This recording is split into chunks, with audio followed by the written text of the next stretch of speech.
And we're back. World Championship Series Challenger Day 2. We just saw a 3-0 victory for Violet over QXC. And, well, Greetorp, save me. How are you? I'm great, man. I love what StarCraft we're watching today. Violet just was on a tear. A series that we thought was going to be pretty close ended up being very one-sided because I think Violet's just been on top of his game lately. I mean, he's been more and more accustomed, I think, to the American way of life. Yeah, he's been here for a while. He's been integrating well, and I feel like he's an American hero at this point. I think we can put the flag on him right now. We've assimilated him. We've sufficiently assimilated him. I think so, man. As it were. That's a very good point, and I'm sure a lot of people are very happy to see Violet moving forward into Premier League once again, his second season in a row this year. Our next match, though, this is one that I've personally been looking forward to quite a bit. I'm a big fan of puCK. I'm a big friend of puCK. I'm also a big fan and friend of Xenocider. Xenocider, the only player that I think has ever got this far that I've taken a map off of in a WCS match. I proxy Thor dropped him in the qualifiers last year. Yeah. Yeah, that's it. That's all I got. You know, I got to cling to it. It's not much, but at least it's something. You should even omit that Thor thing. Yeah, just be like, I crushed him. Yeah.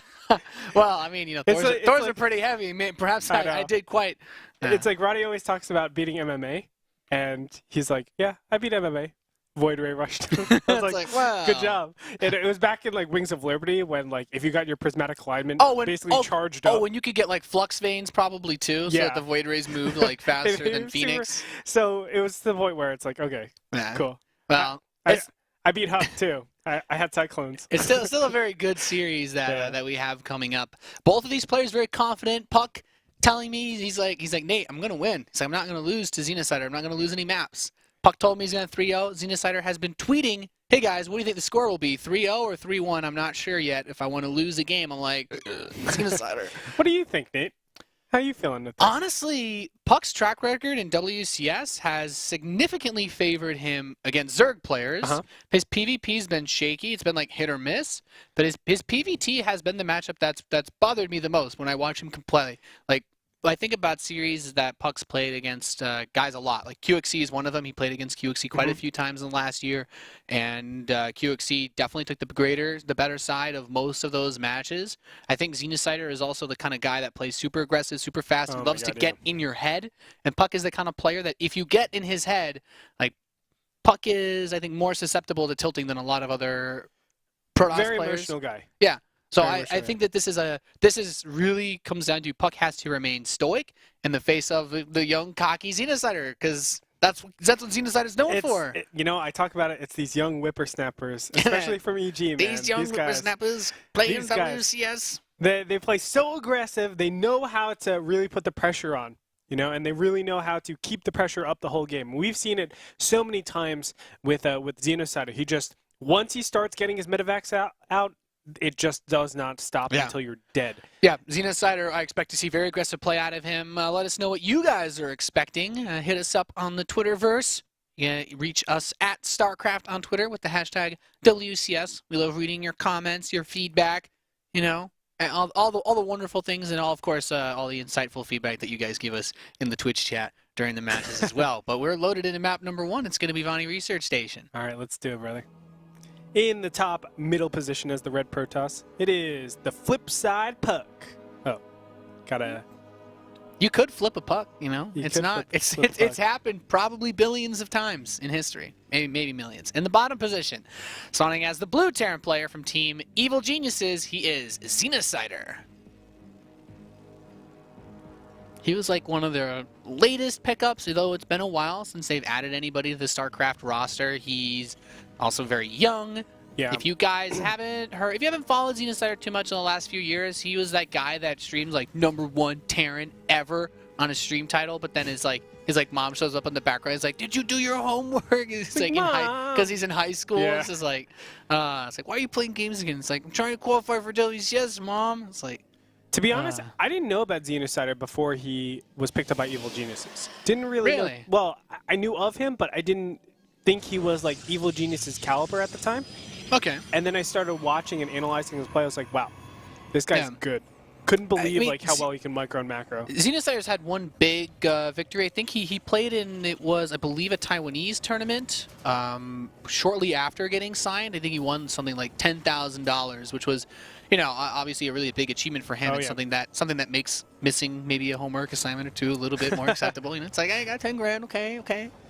It's like, all right. This is what you're going to school for All anyway, son. right? I think you're doing well for yourself. It's like, it's not bad. Not bad. Family vacation, you know. I know. Important to note that these two have kind of a rivalry. They've met it 3 times in the past a couple months.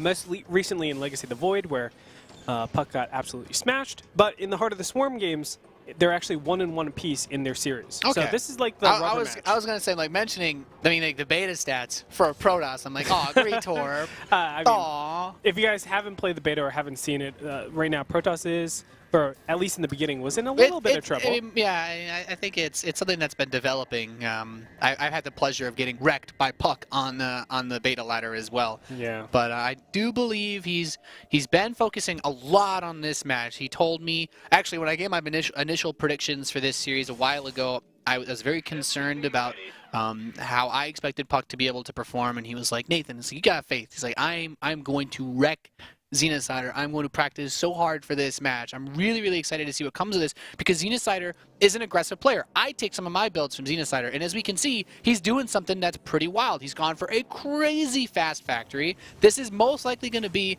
a quick mine drop. I don't think it was gas first because it should have been finished he should have finished his factory in 4 minutes. So it's still going to be really fast either way.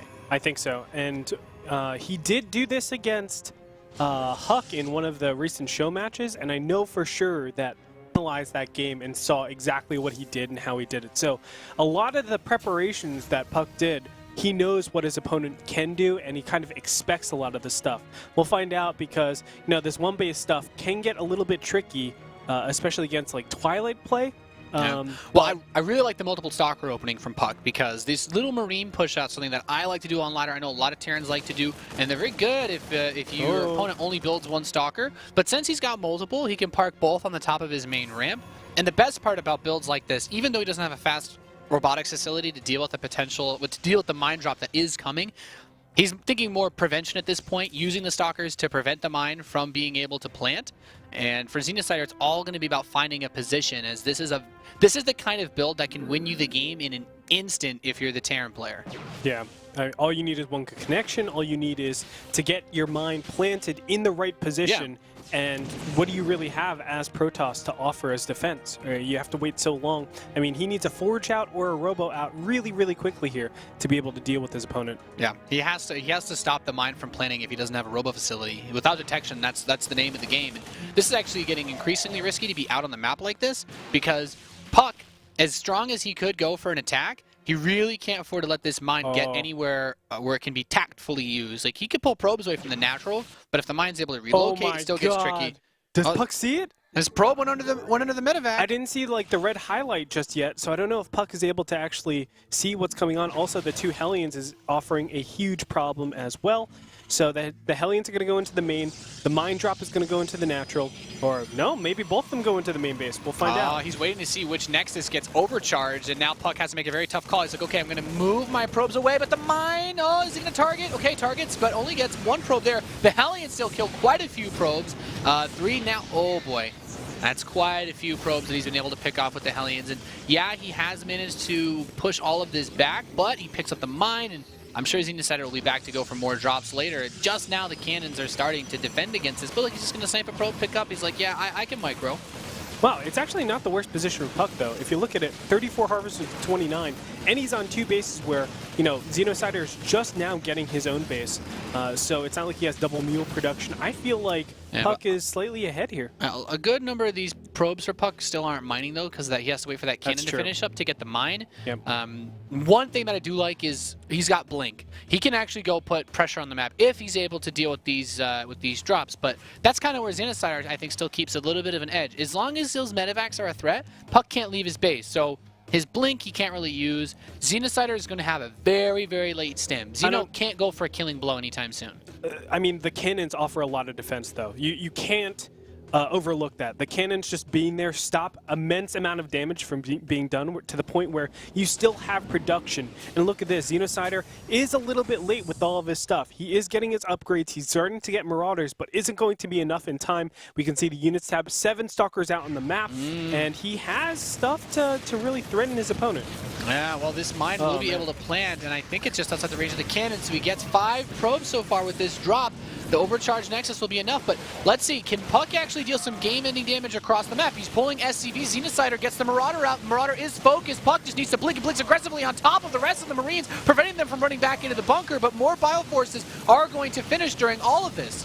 Yep, nice target fire onto the Marauders, and he's going to be able to maintain pressure, but it does force Xenocider to be very, very defensive for quite a long time. We can see Stim isn't anywhere near finished, and we can just have constant Blink Stalker pressure this whole time until that Stim pops out, because you can't really go out and be aggressive with knowing Blink Stalkers are out on the map. In the meantime, we do have Robotics Bay popping up here. We have 2 additional Assimilators popping up here. I think puCK is in a really, really nice position. Yeah, I think there's still quite a bit of room left for puCK to put pressure on. As the Marauder count grows, it gets increasingly difficult, but you know, this bunker is quite isolated. The next drop is going to come in from Xenocider, though. This mine being so annoying. He's waiting for it to detonate, trying not to be baited too hard. The bunker does get knocked down. puCK blinking back, trying to keep all these Stalkers alive. It's so important he doesn't lose anything here. Nice. Very nicely done. I mean, puCK has been playing this really well, although he does need to finally go and defend his main base. It looks like he's finally going to start warping in some units. It's weird. Like, Protoss wants to be... They're in the middle of 2 worlds. They want to be attacking, but also he needs to be careful not taking too much damage at home. Now the Harvester count is still pretty equal, 46 Harvesters to 45 Harvesters in favor of the Protoss slightly, but with those mules, it helps him out with economy. So right now, I feel like a 3rd base needs to be taken for both these players if they want to continue. This is really tricky because Stim is done, so it's done now. So puCK does not want to be on the wrong end of the Bioforce at that point. He needs to come back home, play defensively. Like, if he sits here and takes any bad trades, it's going to be really difficult. He can force out these stims, which is nice because it'll drain the medevac energy, but his next big move is going to be based on the Colossi. Xenocider getting a very late 3rd command center. He went up to 5 barracks before starting it, so he has a tremendous amount of production available to him that if puCK gets knocked back, Xeno could go for a big, big push to try to win the game later on. Oh, yeah. And the Colossus is going to be so important here. I mean, getting the Colossus out in the right position, being able to snipe the incoming army, it's just the #1 thing that puCK needs to keep in mind. There's no sentries, though, so the army can just run straight up the ramp. There's the Photon Overcharge. The Colossus is here, but it doesn't have range, so it can't do too much pressuring. Yep. I love that he leaves the mine on top of that ramp because puCK is chronoing out the Colossi. And, good bait there. I'm going to say puCK's chroning out the Colossi, so he doesn't want to spend time building an observer with that robo facility. Yeah, I mean, that's the opportunity cost for making so many observers. But these days, I mean, I feel like the Koreans, like, they favor that a lot more, just having observers everywhere on the map. And we do have a couple of observers scattered. Actually, that's not an observer, but he has spotters all around the map to check for these drops that are incoming. Yeah. Because he knows Xenocider. I mean, puCK told me that when he looked at all the replays, was saying that he always goes like 5 barracks before command center. So he knows not to fret too much about getting a really fast 3rd base, knowing that Xenocider favors not getting a fast 3rd base. Yeah, he's just playing with that Widow Mine now. He's like, okay, as long as I keep it on cooldown, then he can't push me and try to bait me into it. There's a lot that I can still do. But puCK is now in a point where he should be looking to take that 3rd base. Like, if he's going to go for a big push, he has to do it soon, or he's got to find a way to get a 3rd. But on this map, with the drops out on the map, it's very tricky because he could just be hit with a massive, massive assault in that natural. I mean, that's why he has units left over there. But it's going to be tough to take a 3rd if he leaves that there. This is Xenocider's sweet spot, man. This is exactly where he wants to be. Just super aggressive, doing doom drops. He needs to be careful, though. But it looks like a lot of the units are out of position. No, he's actually going to fall back there. Yeah, puCK's left a lot behind here, and I would argue close to too much. Like, by keeping the Zealots, by the way, a lot of Koreans have started to just drop on top of pure Stalkers. Like, they just don't care because Stalkers are so expensive, it's hard not to trade effectively against them. But by leaving Zealots there, puCK says, if you drop on my Stalkers, you're going to lose everything very quickly, so I wouldn't even think about it. Now, 3 Colossi. There's still a very wide angle here. Xenocider's going to try to just rush up straight into him. Nice force field. It's going to stop a lot of the right side flank, but is it going to be enough? That's the real question. One Colossus does get knocked down. The rest of the Zealots are coming in. Charge is so close, but it's not ready yet, Greetor. This is a really tough situation. Charge is going to be the #1 upgrade that's going to keep him defensive and keep him safe. He has the +2 armor as well, I believe. So with the +2 armor, I think Xenocider's still on 1-1, right? I think yeah, he's just starting his +2 upgrade. So this is a situation where those Zealots are really, really tanky against the Marines and Marauders. And puCK, for him, he comes up, he grabs. Oh, he doesn't get them, barely. Oh my gosh, and that does so much damage to puCK, as all of the Stalkers are going to go down here, or a lot of them, excuse me. But clearing up these medevacs might be the one thing that he could do to get back. Oh, my two still gosh. escape. Oh goodness, that was very tense because he didn't actually kill much. He didn't really kill any economy of puCK, but he's dragged the army on. He killed those very expensive stalkers, and that opens up the door for the Vikings to deal damage. And puCK, he has the Templar Archives coming in, but Xenocider's got a Ghost Academy already on the way. He already has those 2 starports, so Xenocider is in a great position to produce whatever he needs to defend against anything that puCK goes for. puCK, though, he did still get that 3rd base. I think at this point, just looking to see as he gets more probes on it, where he takes those gases. If he takes the gases, or he's going to go for just a massive push, maybe add Archons in and go crazy on the Zealots, which we've seen some players do quite a bit. Yeah, I mean, it's a good style to do, but in general, we've seen Xenocider not do all too well against like high Templar styles. So I'm pretty sure that's where puCK wants to go, with just like a high Templar plus Colossus style, because we haven't really seen any ghosts pop out of him in a very, very long time in most of his series. That mine is like an observer. He knows exactly where puCK's army is. Even if it doesn't kill anything, he can see it all. All right, big drop is loading up. Where's it going to go? Probably towards the natural, or yeah, the natural. Is he going to force it again? He's going to leave the most injured medevac up front. Okay, he moved it back. That's smart. But now he comes up. A lot of these medevacs are still quite weak. puCK snipes one. Not too bad. He's going to drop mines out of these medevacs, leaving everything else. Maybe he was hoping that he would blink under that, just lose all of his Stalkers instantly, but it's actually quite good reaction.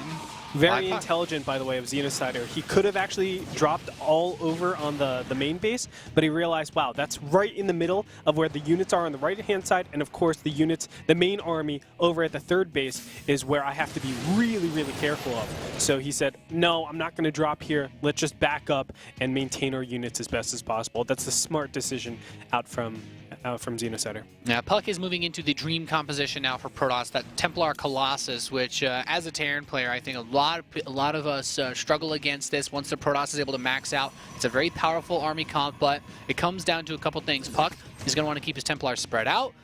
He's going to want to get cannons up at all of his bases in case Cloak comes into play. It's also just good for pushing everything back. He steps forward with these Stalkers, grabs a medevac, and blinks away. I think puCK's really good at these late-game army compositions, especially. I mean, he's able to control Blink Stalkers just so well and be able to snipe and get under the Vikings really, really quickly for his Colossus to do massive damage. He gets a lot of practice with those Blink Stalkers against Zerg. He's quite good. He runs forward with this Templar, just a bait storm. Okay. Takes out actually. That's actually damage, significant. Man. He just kind of took a bath in that storm. Yeah. I mean, there's a lot of medevac energy to heal with, but there's only 3 of them, so it takes a while to disperse that energy, and that also makes them juicy feedback targets. Oh, yeah. But I love that he threw up all these cannons up front, because it makes it so difficult to step forward with a Ghost to try to get, the preemptive snipes to try to provoke the engagement out of the Protoss player. And puCK, he's like, yeah, I'm going to try to chase you. I see your bio is still really injured. If you stim right now with how low your medevac count is, your army is missing 40% of its health. It's pretty substantial. I mean, this is the exact type of timing that Protoss have to look for to actually be aggressive on the field. It's these tiny little spots where you know your opponent doesn't want to trade and then just assert yourself. Even though you don't have the greatest army, you know your opponent's army is at like 80% or 85% capacity. Those +3 upgrades and the Cloak and the extra medevacs, that's what Xenocider is waiting for. He does not want to fight right now. There's not a crazy amount of storms with this army, but he doesn't need to land too many. He just needs... Oh my god! Whoa. Oh, wow, that could have been the best Ghost ever. That Ghost could have actually he could have been a real American hero right there. He could. He definitely could have. This space though helps out. Oh, 2 Templar, 3 get sniped. Sick, man. Oh, last one. Drops a storm. Okay. It's okay.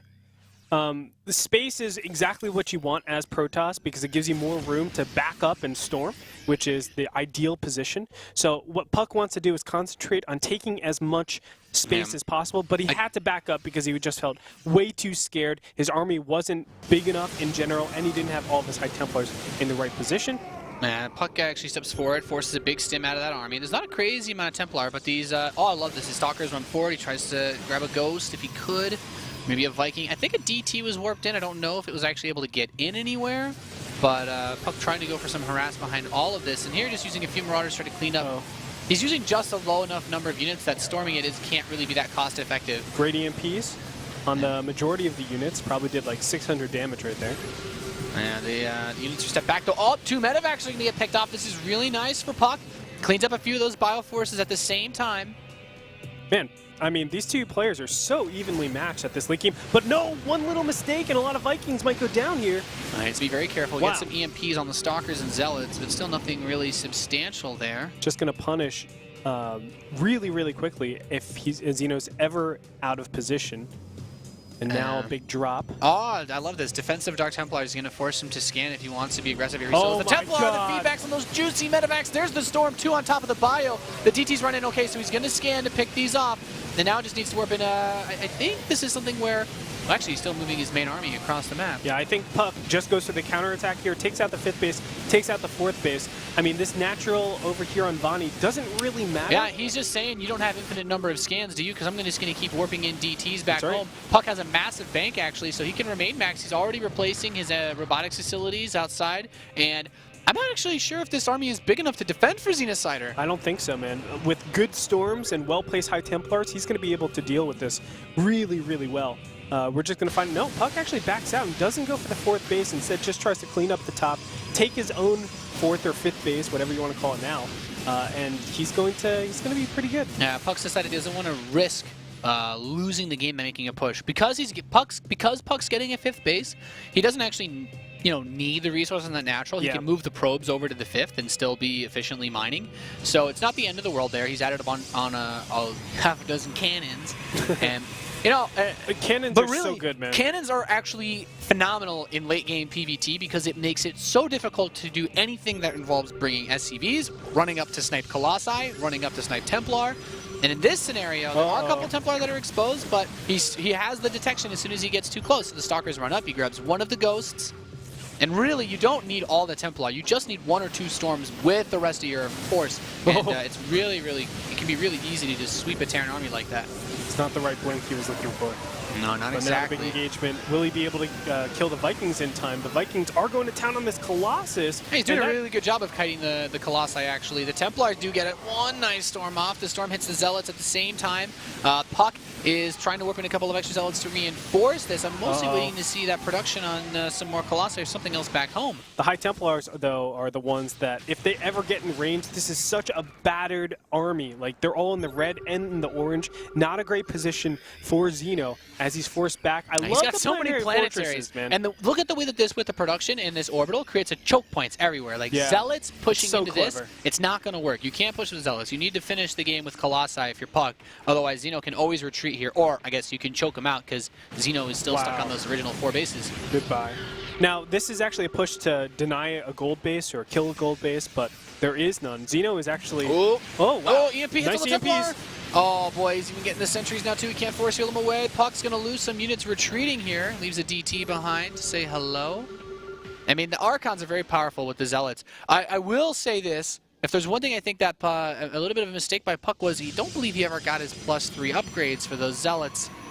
He's been sitting on 2. You're right. He spent a lot of time just on +2 upgrades, which really makes it, to be honest, a lot easier for the Marines and Marauders to just wreck those Zealots. All right, and a wrecking ball is coming in here. Oh, is he doing it? This is, oh my goodness. This is terrifying. So many of these probes are still here, too. Like, puCK's just now moving them away. And a couple of them are dying. There's some Zealots already positioned here, but like I said, with that upgrade disadvantage, they're not actually all that tanky anymore. And look at this, counterattacking all over the place, now into the 5th base. You might be able to deny this base. Oh, no, he's just going to pick up and get out of here. I mean, at this point, Xenocider's entire army is in puCK's base. Yeah. Like, that's the reality that we've been given at this point. And I do think that with medevacs being this low, this can actually... in a weird way, be okay if puCK can kill all of this. But if he manages to get away with it, like I feel like some Stalkers on the south side to catch retreating forces would be really nice. His Colossi aren't here. This is actually a terrible choke to fight in. He needs some sort of AoE to deal with this. Now all of his gateways are going to be obliterated. That means, look at the supply lead right now. And it's because puCK can't actually spend all of his minerals. Oh, he has his minerals spent right now, but you know, a lot of it is going to be in, I guess, Colossus, remaking the gateways and stuff like that. Man, Xeno has done a great job of just picking apart his opponent and being able to deal with all this. Being able to push puCK away earlier on really opened things up for Xeno when he got the big EMP on all those Templar. Getting the EMP on the Templar forced puCK's army to retreat so far that he was able to load everything into those medevacs and just make that big drop happen. And now, Xenocider, he's mining off of that gold base in the southeast, and that's going to give him enough money, I think, to max out at least once more, whereas puCK, while he's got the money, I still don't know how he's supposed to spend it all. He needs to rebuild a lot of gateways. Another medevac drop going into the main base as well, as Xeno is just keeping the pressure up, making sure that those Colossus and High Templars cannot take any space whatsoever. And it's putting puCK in a very precarious situation where he just doesn't know how to go and push out and do those, you know, those game-ending moves. Yeah, he's been killed on a point where he can't establish himself well enough to actually recover that, you know, that death ball, as it were, of Colossus Storm. He's going to just drop on top of these Colossi. Really, really bold. There are some Zealots under here to help soak this up. One Colossus picked off, 2 Colossi. Number 3 gets snagged as well, and he does lose most of the bio, but for trading for these, I'd say it's almost worth. Oh, that full medevac does get sniped. Nice job, puCK. That is pretty nice there. But Xeno's been he's been macroing like a beast behind this. He's still up 30 supply. What is here to defend this 5th base? I think there was a Templar earlier, but oh no, it's just these Archons. So you might actually snipe the Nexus and back off. Or you can just take the fight. Kill the Archons, man. He just target fires all the Archons and just backs out from there. Good. That is really, really powerful. And puCK is in such a weird spot with no natural and no main anymore. And he really can't max out. Yeah, his cash money base got destroyed. Like, yeah, okay, the 4th and the 3rd base are still chugging away, but that 5th base is what's supposed to allow him to come back into this. Oh, this is really nice. puCK, 3 full medevacs. Oh my goodness. Well, Xenocider drops 30 supply in an instant, but the Marauders come up once again trying to snipe the Colossi. Force fields are solid, but he did lose one of the Colossus. Oh boy, the supply suddenly even after a miraculous catch. That is incredible. That's exactly what he needs to do to get back into this game. But still, Xenocider, we can't talk about it enough. That gold base and this 5th base that's popping, or 6th base that's popping up here helps out so much. It's constant stuff that he can keep getting, whereas puCK had to remake all the gateways. puCK had to remake a lot of the units because they're just all over the place and he's trading inefficiently. If you look at the resources lost tab, Protoss is a little bit farther behind, and that's not where you want to be as Protoss. You want to be the cost-efficient race. So it's a point where, just based on the units lost, puCK needs to mine more than his opponent. How is he going to accomplish that at this point? Oh, well, he's going to try to get 3 more medevacs inside of puCK's base, but puCK, with a lot of Stalkers already prepared, maybe if you'd been able to blink under and prevent him from unloading, he could have done a lot, but the Marauders, now that they've exited the medevacs, will kill off the majority of these Stalkers. Definitely hurts puCK quite a bit. He's got another Colossus finishing up, but these pylons are also another problem. He could actually end up supply blocking puCK. Looks like he's just going to back up because another massive drop. Xeno's like, I don't want to fight you in the front. He's like, why would I do that? I mean, Xeno is just taking the right fights. He's never saying, like, let's go for those big 200 engagements. Let's always fight at these small little skirmishes. I think that's split up your army. It's so smart. Look at the 3 most important pieces of tech are right here. Robo Bay, Templar Archives, and Cybernetics Core. Yeah. If he kills all these, we only get Zealots. And I guess he can make Immortals out of the robotics facility. But realistically, just Zealots, you know? Yeah. Like, it's not a good position. puCK trying to move out into the field saying, like, okay, if all your units just died in the top middle, I'm going to be able to push on you. But the sad truth is, the macro Xeno is just way too good. I mean, he's been so good about making sure he has the right army composition, making sure he has the right units always in position, and from there his economy is able to flourish. He has complete map control. He's doing everything right that he possibly can. Yeah, just slowly expanding while being incredibly aggressive and never taking a head-to-head fight against puCK. That's the best way to play this. In all honesty, like puCK's army doesn't really look like something that he could just beat. And I love this. He's unloading. He's ready to catch this. The Colossi are here, sure, but eventually he's going to knock that 5th base of puCK down again, and he's going to make life really complicated for him. Yeah, man. I mean, this important tech is still here. There are some units that are over there by the 5th base, but these medevacs, they just pick up and they're still forcing puCK to commit to this top middle. Realistically, I think puCK should just forget about the top middle position. He doesn't have to defend it anymore. Just go There's throw no down your other resources stuff. there. Rebuild the tech elsewhere. Like he's okay. Exactly. He started another cybernetics core. I would like to see him start, if possible. I guess he has to rebuild a Twilight Council if he wants to build another Templar Archives. Oh yeah, that's right. He lost his Dark Shrine too. Didn't even notice that. He has the Robos though, so he could build another Robo Bay elsewhere. That Templar Archives is pretty valuable to him as he's got a significant amount of gas. Problem is, puCK maxes out. Like, Xenocider still isn't going to take a straight fight. This game will end in a base trade if puCK wants to attack Xenocider. And with all the planetaries he has, that's actually really, really risky. Oh, one wow, good feedback. EMP. But that EMP is quite good. He still has a Storm or two left on a couple of those bad boys, but Ghosts are coming up again, looking for the finishing blow snipes. Okay. He manages to push those Ghosts back. There's another couple coming up, and realizing now he's like, oh, I don't really have any Stalkers to actually deal with the Vikings. It's because I don't have a cybernetics core. It complicates things a little bit. He's going to run up. He's trying to snipe the Nexus. He gets it, and he's going to back off. He did lose a lot of his Vikings, but there's another big drop on the top. Beautifully played by Xenocider yet again. I mean, always pushing in two different places. He's never looking to fully commit, just kite, and then finally pick up when he feels like he can't do anymore and go from there. It looks like he just has enough stuff over here on the bottom. He's no going to take the fight. No Observer anymore. The Ghosts can just go him. Wow, he's actually targeting down the Colossus of all things with Ghost. Ghost might be able to kill a second Colossus here? I think so. Oh my goodness. He goes for snipe. He tried. He did try. He got close, but you know what the most important thing was is he saved his gold base, and now he's actually disabled the robotics facilities. And with that, there's not anything else puCK can really do. Maybe he still has that Templar Archive, so what does he do? Warp in a bunch of Archons or Templar, which are both not fast enough to catch up to these bad boys. Yeah, I'm not really sure what puCK does here. I mean, he's kind of out of options. I think, you know, we saw huCK play against Xenocider, and huCK opened up a lot of Phoenixes in those games. And I think we're seeing why he opens up Phoenixes, because Xeno, if he is left just dropping all over your base and just crushing through, he will always find some openings to be aggressive, to do damage, and you know, even at the later stages of the game where feedback and Storm is so prevalent, he's still able to find those openings to just shut down the Protest player.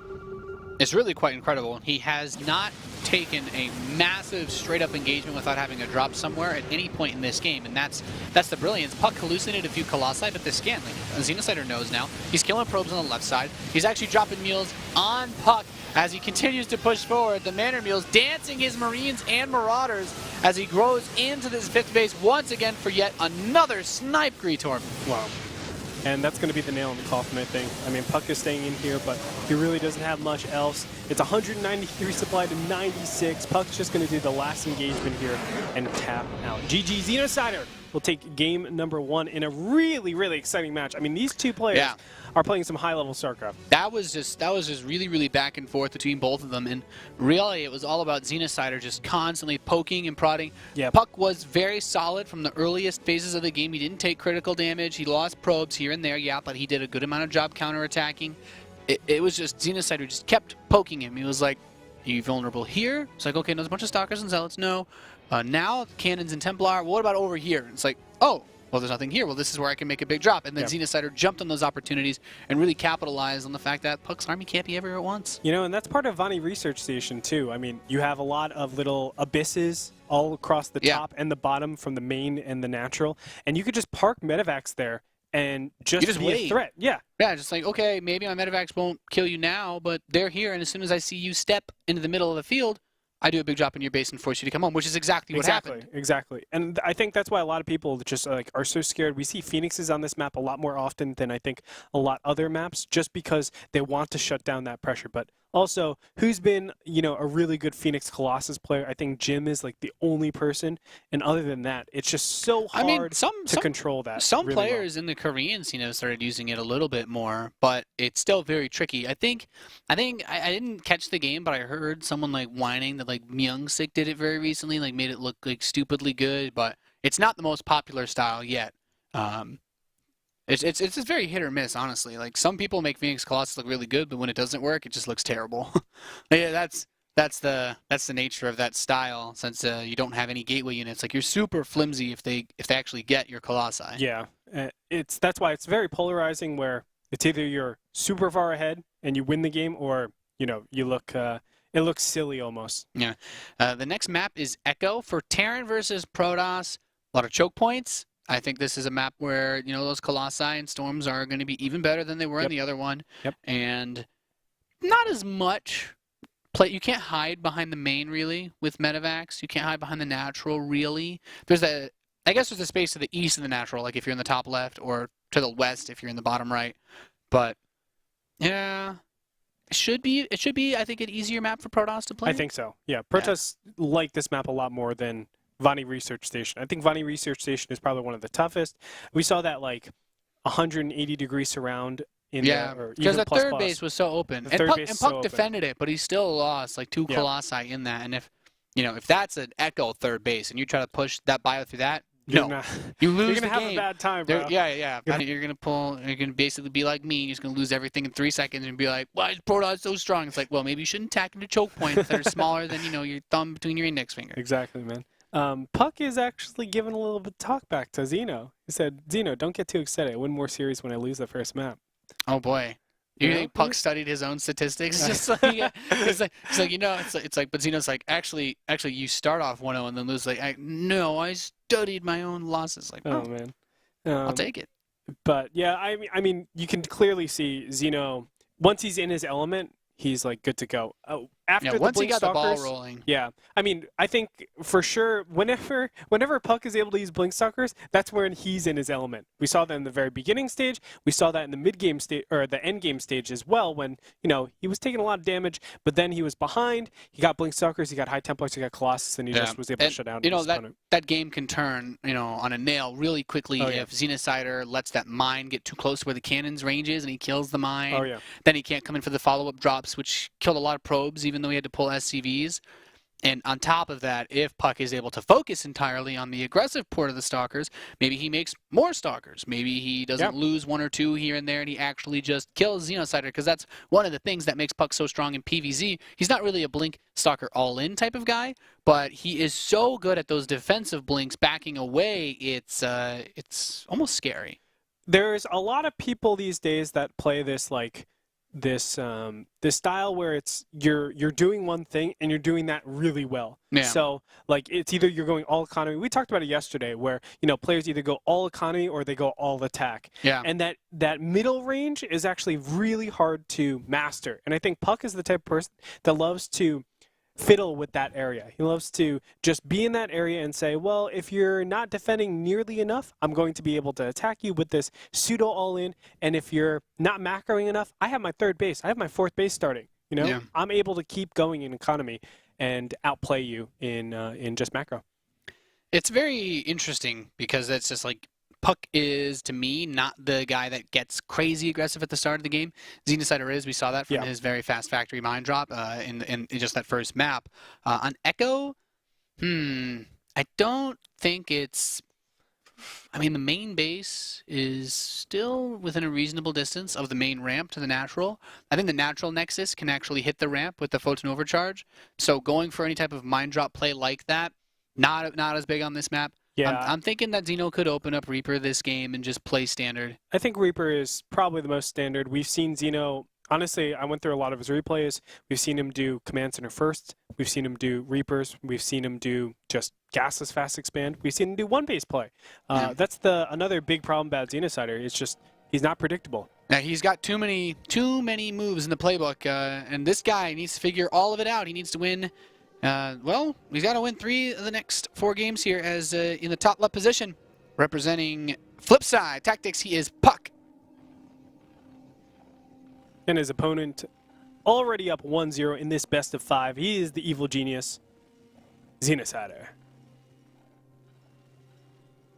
Man, I like that, actually, that puCK showed a little bit of a spunk in the pregame lobby. He's like, yeah, that's because he's the kind of guy that, in the old days, at least when I think about puCK, is it gets quiet after losing the games, like, okay. Then that he's feeling that extra pressure of having lost the first map. But it seems he's trying to, chill out, max out, relax, all cool, Yep. All you got to do is shoot some Terrans. Yeah. After school. Yeah. He is going to school right now. Xenocider is. And puCK. Oh, puCK did register again, didn't he? Yep. Huh. Talk to him about it. So it's going to be interesting. I wonder if he's going to open Blink Stalkers yet again. I mean, one of the big things about Xenocider, he's very Marine heavy actually in the early stages. Yeah, that's the biggest weakness of those plays is that when that Stalker counterattack hit, he was just getting one Marauder out, and obviously your production is limited when you go for those aggressive builds. But this game, with the gas timing, with the barracks timing, it's got to be a Reaper. Anything else would be really unusual. That could go factory again. Remember, he did that last game. Yeah, I'd still be really surprised just based on the map setup. I agree. Like if you look where a Nexus would be positioned in the natural. Like unlike Vani, there's not like this gaping space where you could really put stuff to hide. Like you can't put the mine in between the two bases as easily. At least I don't feel you can. So it is a Reaper, and I think Xeno even took a SCV off gas, so he might be looking to just go barracks after this. Maybe not even factory. I've noticed that Xenocider loves to go bio, very obviously, because bio leads into medevac drops, and medevac drops lead into wins for this guy because he just prints wins with bio, man. Like the guy knows how to play it really, really well. Nice engineering block will kind of mess up a lot of the things that puCK is capable of doing, and I love this canceling the SCV and then remaking the engineering bay just so that it could like glitch over the engineering bay. By putting the SCV there, he forced 2 probes to be pulled. Yep. To try to block him from just standing there without building an eBay. And now that he did build an eBay, he has to let the Zealot finish. So Xenocider already slowing down puCK, at least from getting that expansion, quite significantly at the start of map 2. You might be wondering, like, why 2 probes? A lot of times, if you don't send 2 probes, 1 probe isn't enough to kill the SCV, and the Reaper gets there in time, so it shuts you down anyway. Yeah, in fisticuff battles, probes never win. They have the worst of all the workers in martial arts. That's right, man. They need to train more. Yeah. Need to lift more. That's what they need to do. Well, I think the part of the problem is the probes don't have arms. Oh. That in and of itself. Drones have arms. Be the whole they issue. I mean, drones have mandibles, man. They basically wear boxing gloves, and then the SCVs, of course, have the drills. But the probes, man, they basically try to like tase you. It's not sufficient. No. Not sufficient. All right, Nexus will be started. So still very standard play from both these players. I mean, nothing too crazy. This is still within regular range. Twilight Cancel will come up again. Now, this is very interesting because I know we've seen puCK go for Oracles a lot more. We've seen amazing Oracle harass from him, but he's opting not to. Bunker will go down from Xeno. I played a very disgusting game against puCK on ladder the other day, actually. He opened up with like 6 Oracles. Yeah. Yeah. That's what he does, It's actually pretty disgusting because they have so much damage. Even if you fully surround a missile turret trying to repair it, the Oracles actually just burst it down. Or they just kill all the SCVs repairing instantly too. Yeah. I have a feeling he won't use that build in this series. He gets to choose whatever he wants. He's got some trolley builds in stock. That's one thing puCK's definitely known for. Yeah. Oh, nice scan. Actually sees exactly what he's doing. And that's very interesting. I mean, Xenocider... Okay, I studied Xenocider a lot. Xenocider never, ever, ever scanned in any of the replays that I saw before, ever. Actually, he never scanned. So it's really interesting that he's switching it up. It's also really interesting that he's getting a bunker down because he never, ever got bunkers either. I think the banter in this series has really made Xenocider like consider it from a different angle. He's like, okay, yeah. I really, it's no longer like, okay, I want to win this series. It's like, I really don't want to give this guy anything. Because they've been going back and forth for a little while about this upcoming match. You know, this series right here. And Xeno's put whether or not he realizes it, he's put pressure on himself by saying he's going to 3-0 the other guy publicly. Yeah, that puts a lot of pressure on both of you, that's for sure. Marines will poke out here. And remember, this is not going to be like a huge stim timing. This is instead going to be, some sort of drop coupled with all this Marine pressure. Yeah, he's going to have the drop be part of the follow-up to this. And one of the reasons why I like the multiple stalkers is because you can slow it down to the point where you may be able to get away without using the photon overcharge. DeMuslim, when he was like helping me relearn TVPs, like these Marine pushes that, and I know that DeMuslim actually talks to Xenocider quite a bit as well. So these guys do it to try to force the photon overcharge so that by the time you get there, even though puCK right now has enough energy for 2 overcharges, if he was forced to burn one, After the medevac showed up, he'd only have enough energy to overcharge one base. Well, he's going to be able to overcharge the main base and kill all of these Marines. This is actually pretty big. Now, the drop did go down. I'm not sure how much damage it did, but he's able to back on out of there. The cannon is up, so it helps out so incredibly much. It looks like he's just lost 2 probes. Not bad at all. That's not bad at all. I love that. He still drops the Widow Mine, making it look like, hey, I have stuff here. But, of course, it's not ready yet. Yeah, puCK just needs to be very careful and just let that mine. If you let the mine kill the zealot, I mean, I think sacrificing a probe is also acceptable, but now you can go back to mining and the cannon will be out soon. Yeah, now it's just puCK putting on a lot of pressure, but there's quite a bit of bio waiting for him. I think that's a bit overzealous of him. He thought he was going to get a timing there. Yeah, Xeno went straight up to that 5 barracks play again, so he's just cranking out the Marines and the Marauders. Xenocider's follow-up into the Marauders was a bit sharper this game as well. Yeah, I mean... Whoa! What? He did not mean to do that. Oh, my... Well, we just saw that happen, Retort. Do you know what I think it was? Like, he's canceling units, and instead of canceling units, he canceled the barracks, you know? Dude, that's happened to me before. I've done that with command centers. I mean, on ladder games, I've actually canceled a CC first, and you just leave. You just leave the game. Yep. Like, hey, you played well. Congratulations for your ladder points. It's like, you win the lottery today. Oh, man. Well, at least he didn't cancel stim, or like lift off his barracks on accident. I've done that before. Lifting off the barracks, researching stim. Whenever I lift buildings off, I always make sure, if especially in the early game, like, okay, just queue a Marauder on this one that's building stim, then lift off. Yes. Always make sure it's building something. Yeah. Gosh. The woes of Terran. Yeah. People don't even know. People don't understand. So charge and +2 on the way for puCK, so he can smoothly transition into a very standard setup, similar to the last game. Honestly, I think, based on the way that this game is panned out, puCK's position is just much better. He didn't lose anywhere near as much as he did the last game. He was able to put pressure, still threw away a Stalker or 2, but the map layout strongly favors the passive style that puCK wants to play. The drops will still come in from the natural, perhaps a bit to the 3rd, but I don't think that puCK will have to worry as much. You know, he'll still have to be on edge, but Xenocider can't just force the game, you know, long with drops. Yeah. I mean, I think puCK, like, he has just stuff way too across the map. You can see observers everywhere, actually, on the mini-map. One in the front, a couple on the sides, and... He's even got the probe to spot, too, and build pylons for later on. It's, like, super defensive. He knows, like, Xenocider's style, and he knows Xenocider is the type of person that would just load up 4 medevacs inside the main base and probably go through the top and just doom drop, you know? He's capable of that. He's that kind of guy. He is that kind of puCK making that transition to Templar as he's getting ready to take that 3rd base. Now, Xenocider has just about finished that orbital command, the 3rd one. He has not yet moved it over. I imagine he'll be doing that very soon. But this observer sees that it hasn't planted itself yet, so puCK doesn't feel the pressure just yet to take that 3rd. He will pretty soon here as he sees the command center finally now. But right now it's just, I would say, going to go into a lot of aggression from Xeno, passivity from puCK.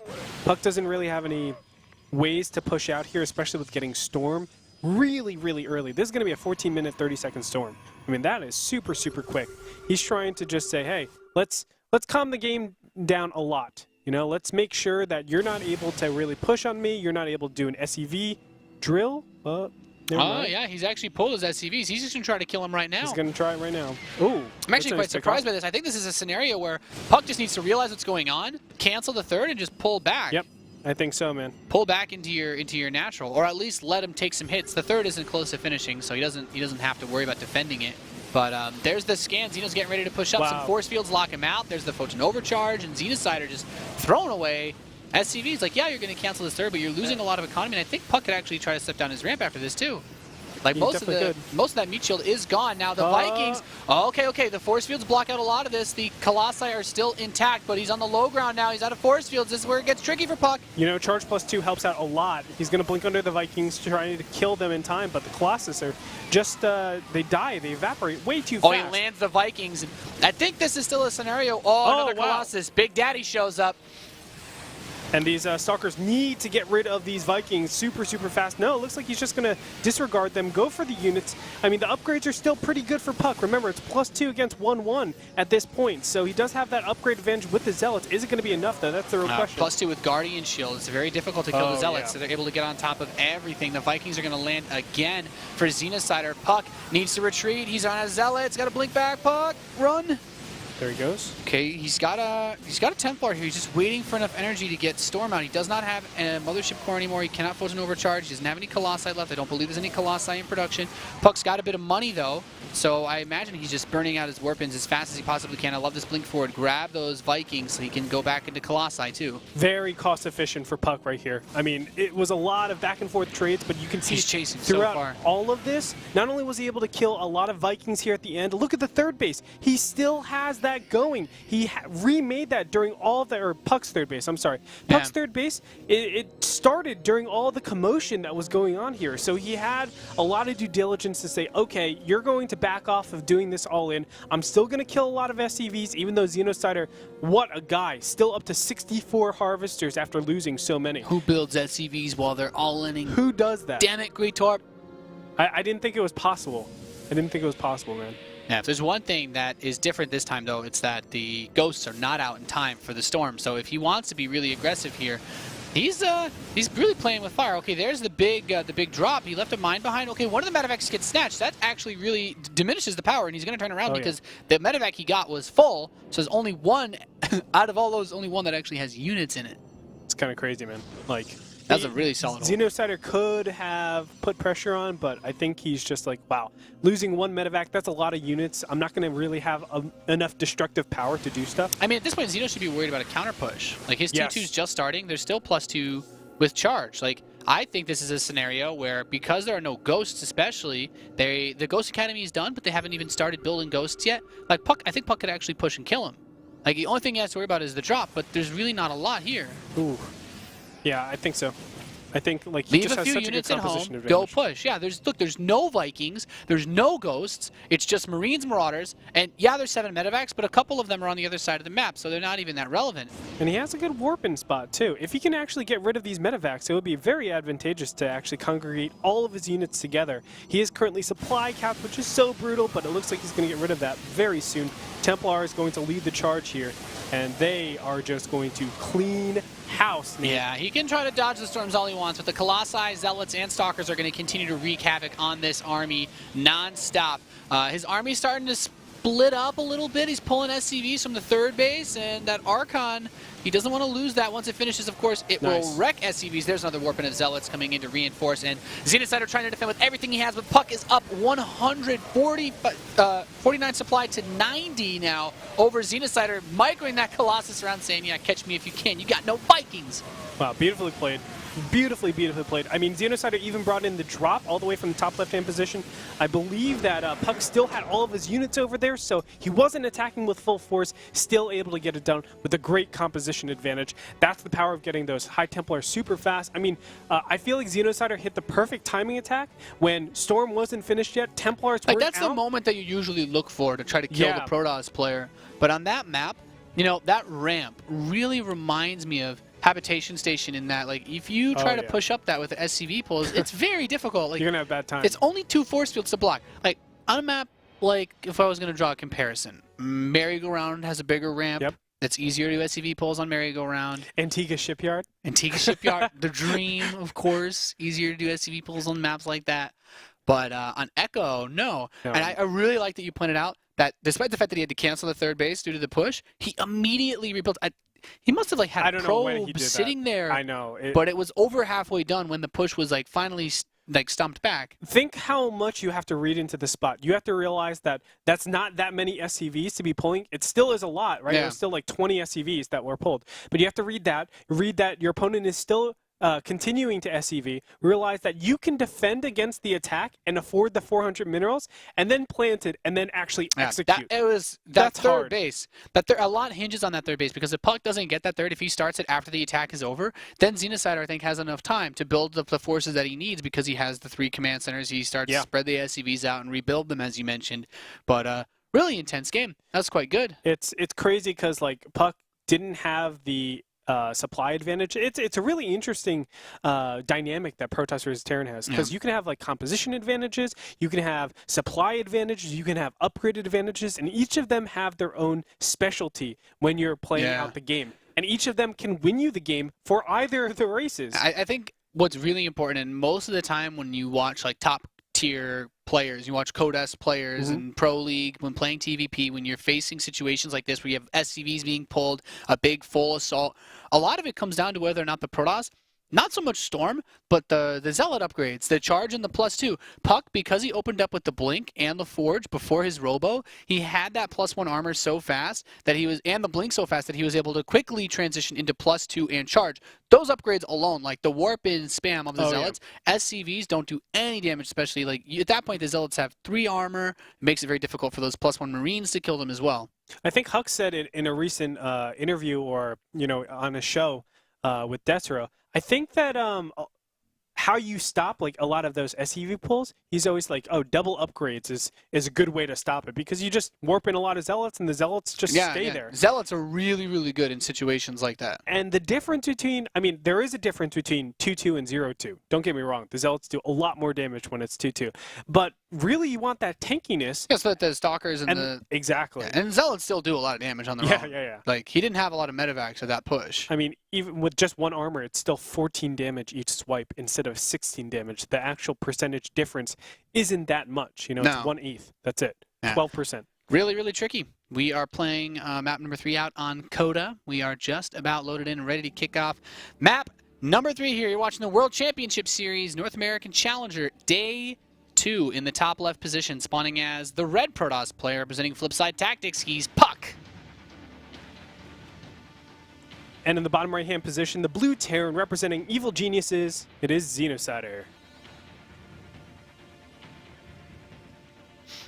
So Coda, this map, TVP, I think is paradise for Terran.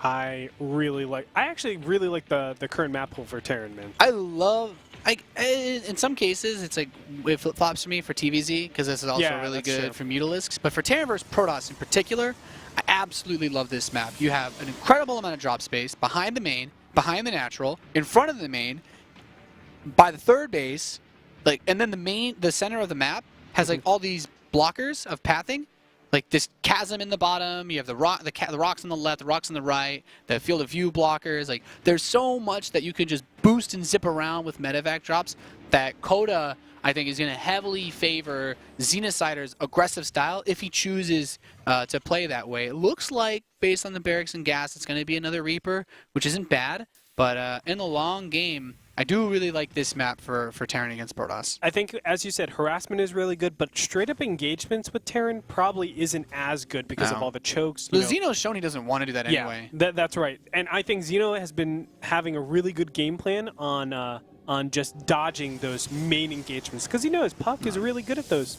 But it is easier for puCK to be aggressive despite being dropped, because the rush distance is so much shorter on this map than Bonnie Research Station. If puCK pushes out from his third to Xeno's fourth or third, what have you, he has a much shorter distance to go. And we could proffer that recall kind of negates that anyway, but at least it tells him, like, I can make a push and then come back if my Mothership Core is at home defending. Yeah.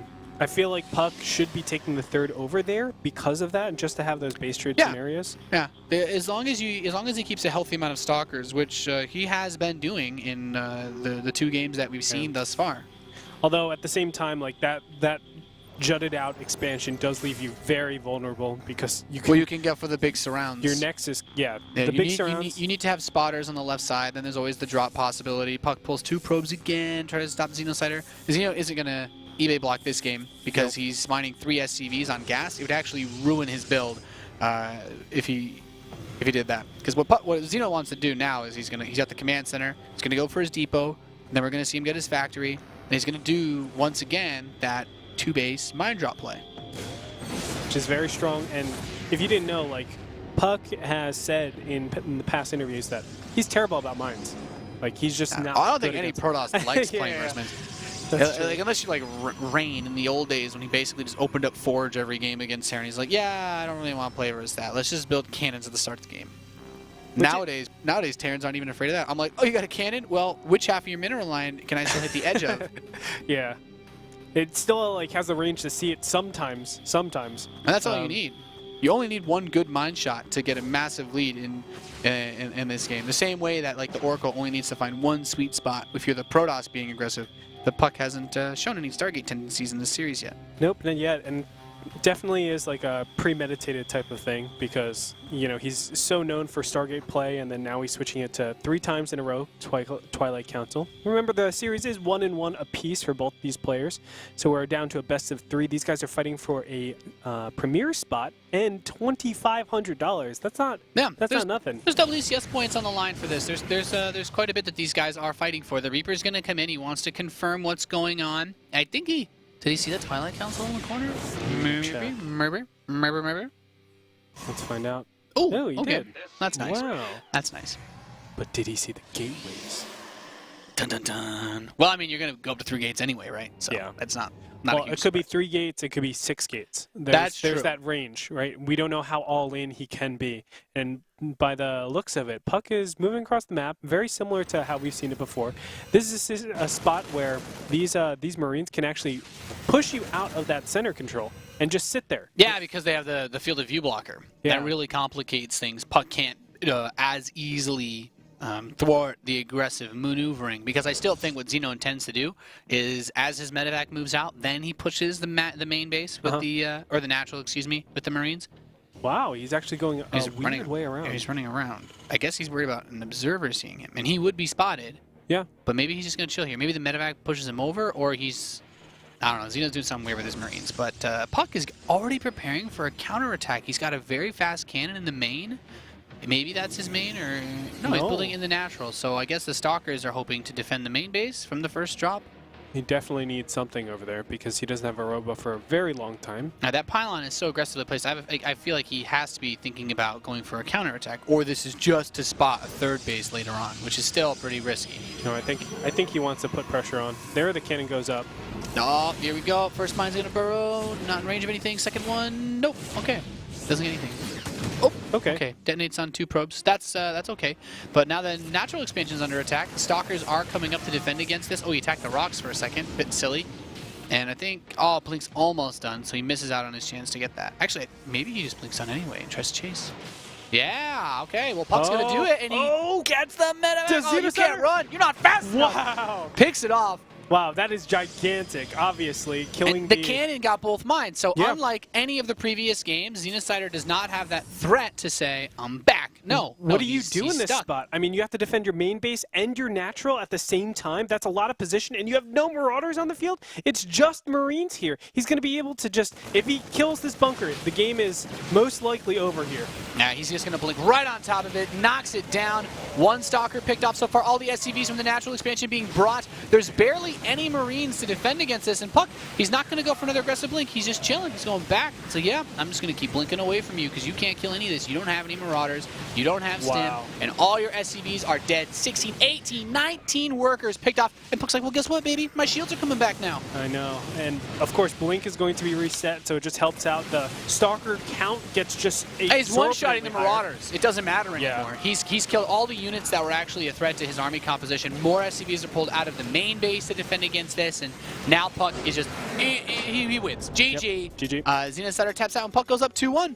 I really like this because this is one of the things that, as a Terran player who mind drops a lot, the build Xenocider used this game is like the only thing I really do in this matchup. And the biggest fear that you have is losing the medevac, because as soon as that's gone, you know the Protoss can always do something back at you, but that's the phase when you're building your barracks and starting up Stim. You don't have anything to defend with. Even the 6 Marines, though, and the medevac, does it really help that much against that many Stalkers? I mean, it's still a scary position. I'm not saying that it's, of course, going to help, but I feel like the build overall, puCK has just a really nice response to it. I mean, we've seen this a lot of times where sometimes Protoss will just 4-gate and not even go for blink and hit super early with forges. I'd say because he has because he had the cannons there, that maybe it's questionable. But I think if you don't kill that medevac, if the medevac has full health and he keeps poking in and like trying to snipe pylons around your base and hitting probes outside the cannon range, I think that can be enough to make puCK warp in at home. And if puCK doesn't warp in at Xeno's base, I think that it becomes more like number 1. Where That's true. puCK just like if puCK had the extra 3 or 4 stalkers that we saw him warp in his main, then I think he's in a much better position to actually crack him. Like I think if puCK had 4 extra stalkers in Vani, he could have actually won the game at the beginning when we talked about him blinking into the main. So it was still really good by puCK to recognize. He's like, oh, that medevac stopped for a second. I think your boost is going to run out. I think I can catch you. And then, of course, the counterattack. He's like, well, there's nothing you can possibly do to me now. He just has a material advantage, and he goes from there. 1 second. Yeah, so it was really good. I think the vetoes might still be up. Maybe we can see what the map pool is. No, okay, not yet. So we're waiting to get an invite into the next game, guys. Really good opportunity to let us know how you're enjoying this series. It's been pretty hectic so far. Tweet at us at StarCraft with the hashtag WCS. We love hearing your guys' feedback. We are getting into the lobby now. But, yeah, good day of games so far. And we have 2 more best of 5s coming up after this. Of course, you guys will still be able to see Masa, Estrella, Jaedong, and Suppy play. And in the last couple, Premier Deciders. That's right. I mean, all these guys are fighting for, as we were talking about before, spots in Premier and also a lot of money. So obviously they want to do it. They want to get there. A lot of these guys also are multifaceted pros, I would say. Of course, I'm talking about Suppy in particular. Suppy just recently won a tournament. Suppy's just like pro gaming on multiple levels at this point. He won a tournament in Heroes of the Dorm. Or Heroes of the Storm. You guys college tuition paid for. Yeah, it's pretty cool. You know, you erase like that from the back of your mind of something you have to worry about, and then suddenly he's like, "Oh, pro gaming, yeah." Now I'm actually in a really good position to really just focus on my practice. It's funny. Suppy's probably like, this pro gaming thing is pretty easy. He's just a pro gamer into so many different things. Keep in mind, he won with the CSL team. The last, one of the recent CSLs for StarCraft. Oh, yeah. He shreked the CSL StarCraft scene. He just always wins for his collegiate league. If you're in college right now, definitely check out anything and everything that has to do with like the college leagues because they're really focusing there. But it's really amazing. It's really fascinating where Suppy is able to beat Jaedong 2 weeks ago, come in, play Heroes of the Dorm, win that, and now potentially come here and get into Premier League. That's going to be the big test because now Jaedong is in America, so it's going to be there won't be a latency advantage for Suppy in this series. Well, at least the coming up series. But I'm very interested to see for this series. Like, does Xenocider change up his builds? I mean, both of them haven't changed up anything yet. Right? They both done close to the same exact thing every game. The only difference is that on game 1, Vani was a much faster factory. Yeah, but so far, like, Xenocider's trying to play in that mid-game high aggression. puCK's trying to do high aggression in the early game and then back off in the high aggression in the end game. And it's just been really, really back and forth. I think, in general, Xenocider isn't going to switch up his style. He's just going to hopefully just play a lot more conservative, a lot more defensive in the early game stages. And puCK won't be able to get nearly as much damage done. Now, it does affect his like mid-game strength, Xenocider's mid-game strength, but it still allows him to get there. And once he gets there, he knows he has the slight advantage with how much aggression he can put on with Marine Marauder drops plus mines.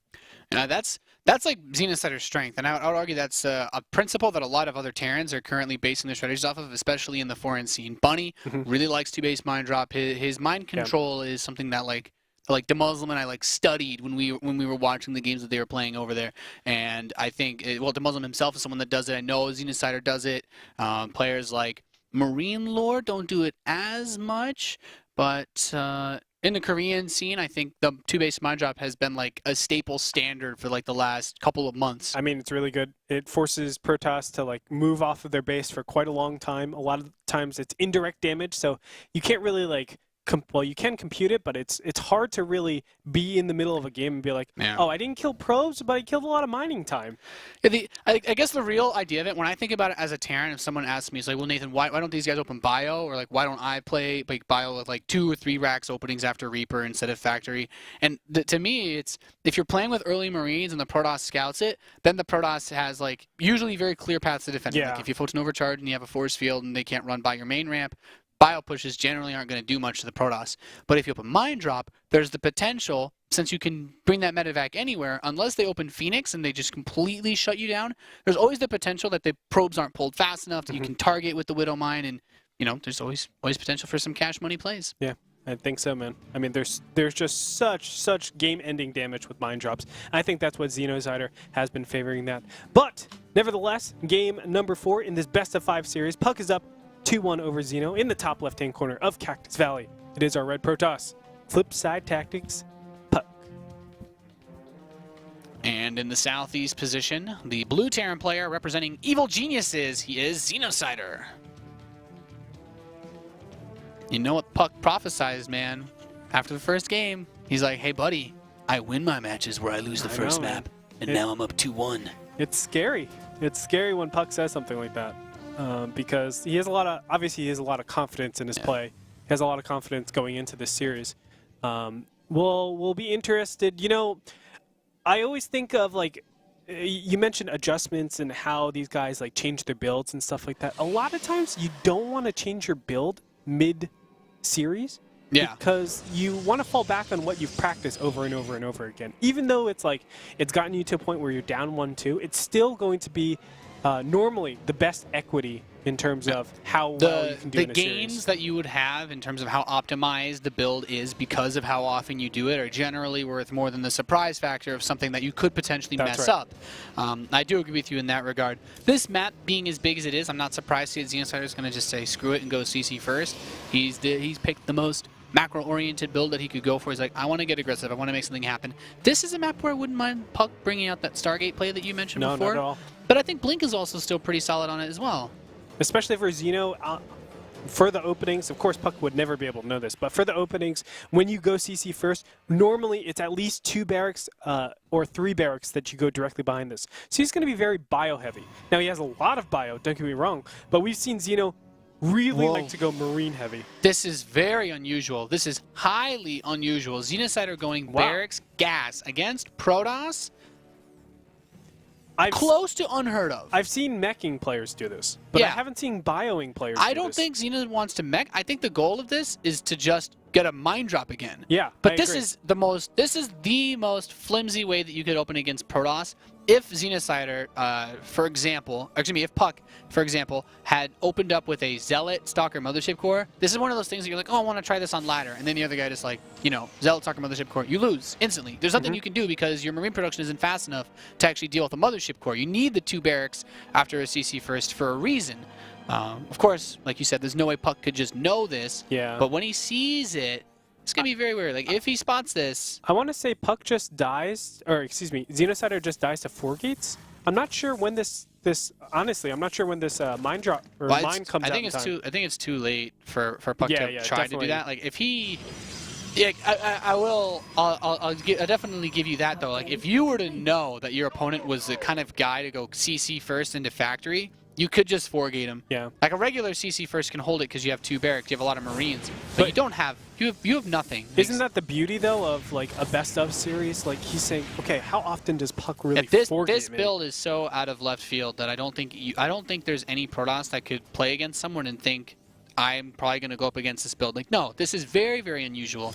So puCK, wisely, I think, sticking to his guns, like, yeah, okay, it wasn't like a Nexus first or anything, but he's still going to go Blink. He's still probably going to get that Forge to follow this up before a Robo facility. So, Xenocider basically doing the same thing. He has a little bit more money, though. Yes.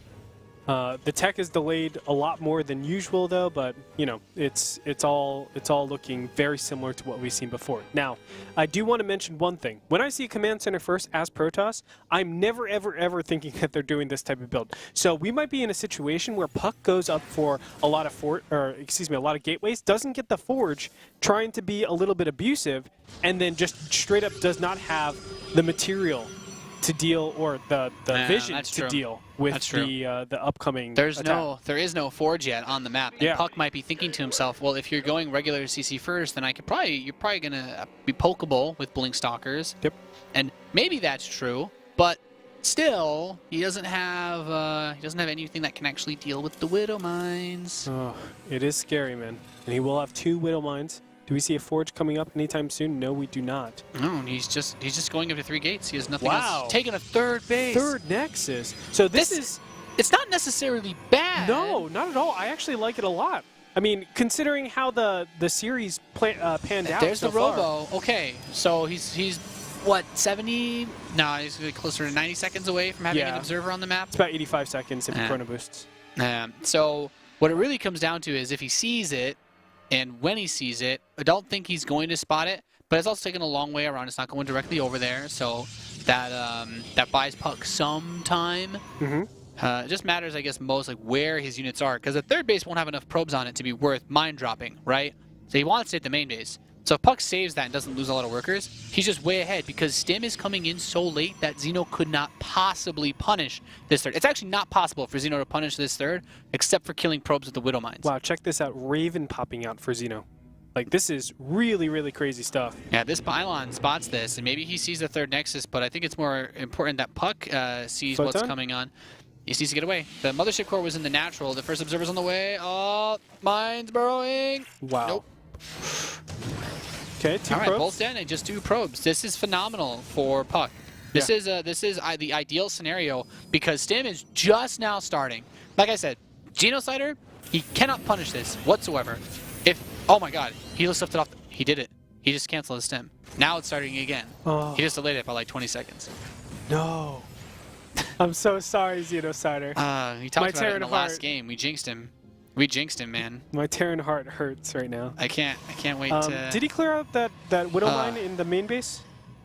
It looks like... I think, okay, yeah, he had good. the observer, so Okay, he's cool. because he actually only picked up one of the Widow Mines. Where is the medevac? Okay, it's going home with that mine. I think he realizes, he's like, I don't want to lose the same way I did the last game because I know I don't have anything, and I just canceled my Stim. Xeno does see, though, that the third base is up, so he should expect this to be very light pressure. Yeah. He's got I'd say he's about like, what, half, maybe 2/3 the Stalkers that he had last game when he went all in. Yep. And there is a pretty close by pylon, I think, or maybe that's just the probe to the west of this. But he could have dropped a pylon. Yeah, there it is. So I love the pressure that puck's put up. I mean, these Stalkers are just to see if anything's popping out onto the map. He's going to be able to see and pick off some Marines here and there. Actually, 2 Marines. Nice, 3 Marines. yeah, well, puck needs to do this because if Xenocider were to actually kill a Stalker or 2 before the Colossi come out, then his Stim being halfway done now, he could try to do something about this third. I love that puck didn't take gases on it though, because he's going for that charge and that +1 armor. And by doing this, what he's allowing himself to do is, if Xenocider does do the big attack, he just has a ridiculous amount of money to throw into Zealots, into those charge lots, Yes. to actually batter this army down. Yes, and of course he can give chase. The Stalkers just rip apart this Terran army really early in the game, so long as they're not being targeted. So it's just a really nice situation, I think, overall for puck. I mean, he even has the 2 sentries. I think the sentries are such an intelligent spot. I mean, a lot of times, these days Protoss don't get sentries, and if they do, it's just not enough a lot of the times. You need 2, I think, for 1 in the main base and then 1 in the natural, or 1 in the third base to defend against both areas. Yeah. So let's see what Xenocider does now that his Stim is finishing up. He's got some medevacs on top of all of this. He immediately cues a Zealot Warp in, puck, to go for some form of counter harass, which I do like. Puck's got his first Colossus out. I think number 2 is on the way. He does not have Thermal Lance yet.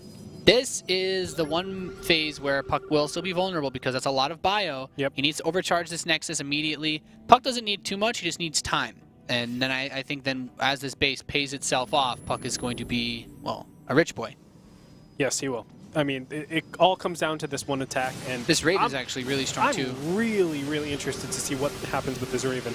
Looks like, okay, PDD. Thing is, PDD actually blocks the Nexus cannon from firing and the Stalkers. Yeah, the Stalkers aren't even firing anymore. He just runs up and targets the Colossus. Okay, manages to escape for now. There's that big Zealot Warping with the charge. He force fielded some of the bio in.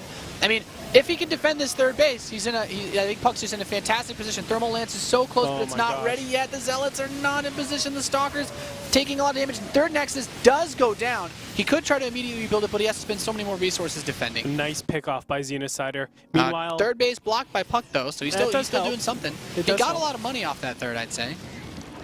But man, I mean, this is such harsh pressure here. And now, going to be blinking up. Oh my god! What does he get? No, he gets the empty one. He doesn't get the one with any units in it. There's just a cannon here to defend. And at this point now, the 2 Colossi are going to show up, but they're actually very vulnerable coming out here like this. Yeah, Xenocider's just going to go full pult. It's like, yep, I see a Nexus. Let me just kill that. See you later. Peace, bro. Oh man, what a rough spot. What a rough spot. And he's already canceled the third again. So puck basically on 1 base economy at the moment, as he does need to restart that main base command center. Man, these two, like, they know each other's styles so well, and they're able to just try to... Puck had just been able to buy himself just a little bit more time I think if Thermal Lance finishes and he has that second Colossus there, then that's the easiest hold ever. Even with the point defense drone, like he still did a pretty good job of trying to hang in there. Now that the switch into Templar begins, the +2 attack is on the way for Xeno. Like he will have +2 armor now, puCK. So those charged zealots are a bit beefier, but you know, he would have loved to have a third base on top of this. I agree. I mean, this is a spot where Protoss never, ever, ever want to be in. I think what puCK needs to do here is just sit back, wait basically the whole game, and just defend.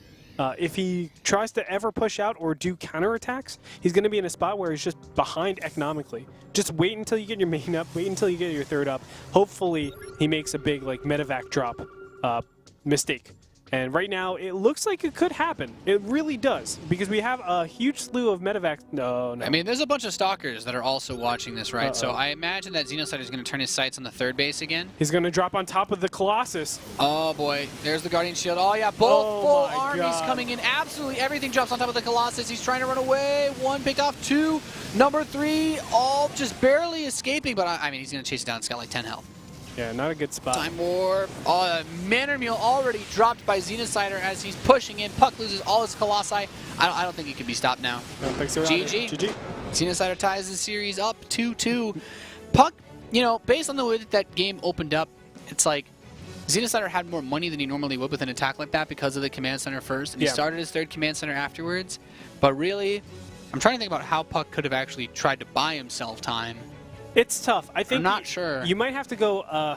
Okay, here's the problem. You want to go Blink Stalkers to be able to buy more time. But if you invest more into Blink Stalkers, you're giving up your Colossus, you're giving up your upgrades, you're giving up your charge, stuff like that. And those were going to allow him to defend the third base. Correct. The one thing we might be able to look at and say, like, okay, you could do this, is you can get your double gases at your 5th and 6th gases at your third base and rely more on just Colossus and Sentries to defend over there, rather than relying on, you know, all a little bit of everything, like charge lots +1 or +2 armor, and then the Colossus plus thermal lance. You know, you need something more of value in one thing, but that's it, just one thing to defend. And if with that extra gas, you know, you can go Sentry Zealot pretty efficiently and use up all your gateways. You can get a lot of Stalkers a lot more at the same time, and then just rely on better positioning with your Colossus and Thermal Lance. But still, it's like, it's difficult. It's not easy. It's definitely not easy. Yeah, that's such a tricky position to be in as puCK, because the map also just allows for those big drop plays to come into. Like that third base, much like on Vonnie Research Station, there's just such a wide angle that he could attack from. Like, he had so much surface area to hit it from. Like, I think that's... it comes a bit down to the map. Like, the maps where puCK was able... Like, Echo was a long game map that puCK was, like, safe against the drops for that reason. And that's why Xenocider went for the big all-in. But, the final map, I think... What, actually? I think it's Infernal Pools. I saw the videos. It was, like, I remember they, like, asked about Switch. Like, they both agreed to either change it or something, so... Because there is that one really... Iron Fortress. Yeah. It's like a free win to Terrans. The third base is impossible to take. Impossible. And then you have the massive drop space. Yeah, the massive drop space.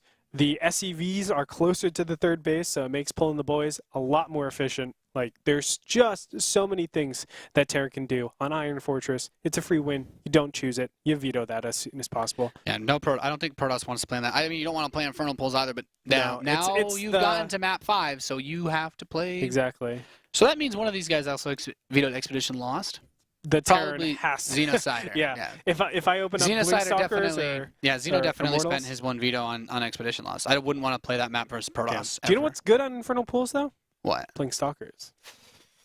Yeah. I mean, think of the ramp. It's really nice and open. I think an aggressive build, some sort of very aggressive, like puCK just needs to commit. Like, gotta try to make the same thing happen that happened on Coda, really, where you block the initial attack and then go for the massive counter. I think so.